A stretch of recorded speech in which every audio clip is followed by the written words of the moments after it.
moment had come. Finch, with gloved hands and a mind alight with feverish anticipation, approached the metal table where Mr. Doyle's body lay, now fully permeated by the quick-setting resin that had hardened into a translucent, rigid network of his veins and arteries. The sheets were carefully peeled back, and the laboratory light glinted off the resin's glassy surface, casting fractured shadows across the walls. Finch's eyes lingered on the intricate branching, tracing the endless loops and delicate curves of the circulatory system, each segment preserved in perfect, eerie permanence. To anyone else it would have seemed monstrous, a grotesque frozen tree of flesh. But to Finch it was revelation itself, a blueprint of human architecture, a map of the mind's hidden channels reflected in the body's veins. He worked slowly, scalpel in one hand, small tools of precision in the other, delicately teasing the resin from Doyle's corpse. Every movement was ritualistic, a meditation of control and preservation. The hardened veins responded with brittle resistance, snapping faintly when disturbed, yet holding their form with shocking resilience. Finch rotated the cast carefully, studying it from every angle, imagining that each twist revealed a facet of Doyle's internal universe, a trace of cognition now immortalized in crystalline form. In his ledger, he made exacting notes. The density of certain clusters, the relative angles of arterial intersections, the tension in the spiraling vessels.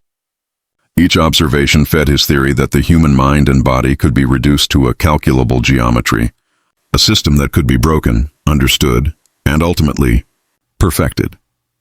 And then Finch noticed it. A specific cluster near the base of the brain, where a tangle of arteries curved and split in a small, chaotic knot. It was, he wrote with meticulous delight, a structural weakness, the first flaw in the otherwise flawless architecture. To him, this weakness was not a defect but a doorway, an avenue through which mental patterns could be reshaped or controlled, the subtle point where influence could be applied with maximal effect. He studied it for hours, rotating the resin in his hands, imagining the potential applications of his discovery, the ways in which the human psyche could be guided along desired paths. Each line, each curve became a tool, each branching an opportunity to extend his control beyond mere flesh and into thought itself. Finch hummed the Gaelic lullaby under his breath, slow and deliberate, a companion to his obsession, as though the melody itself were a solvent, easing the cast from its fragile prison. When finally freed, the resin hung suspended in his hands like a ghost, delicate yet immutable, a perfect monument to both Doyle's former life and Finch's meticulous genius.